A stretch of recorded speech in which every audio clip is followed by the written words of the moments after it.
నమస్తే, welcome to NSTV news. ముందుగా ముఖ్యాంశాలు.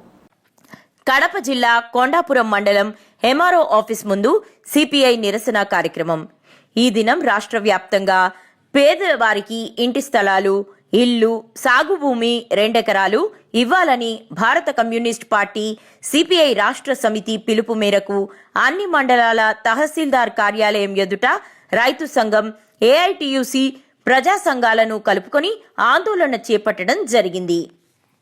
హామీలో భాగంగా నిరుపేదలైన పేదలకు 2 ఎకరాల సాగు భూమిని పట్టణంలో 2 సెంట్లు, గ్రామీణ ప్రాంతాల్లో 3 సెంట్లు, అలాగే నిర్మాణం కోసం 5 లక్షల రూపాయల రుణాన్ని సమకూరుస్తామని ఎన్నికల కూటమిలో భాగంగా హామీ ఇవ్వడం జరిగింది.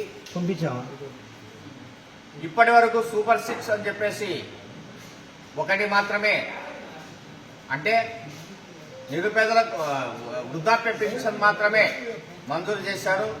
మిగిలిన సూపర్ 5s అట్రప్లాప్ అయిపోయినాయి. ఇప్పటికైనా దయతలిచి పేదలకు 2 ఎకరాల సాగు భూమి, పట్టణ ప్రాంతాల్లో 2 సెంట్లు, గ్రామీణ ప్రాంతాల్లో 3 సెంట్లు స్థలాన్ని కేటాయించాలని చెప్పేసి తహసీల్దార్ ద్వారా ఈరోజు కొండాపురం మండల తహసీల్దార్ కార్యాలయం ఎదుట ధర్నా నిర్వహించడం జరిగింది.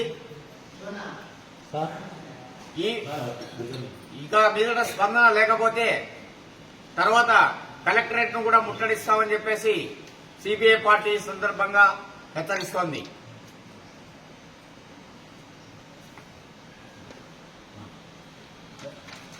ఫోటో కొట్టుకుంటా ఆయన వచ్చి ఇన్సర్ట్ చేసిన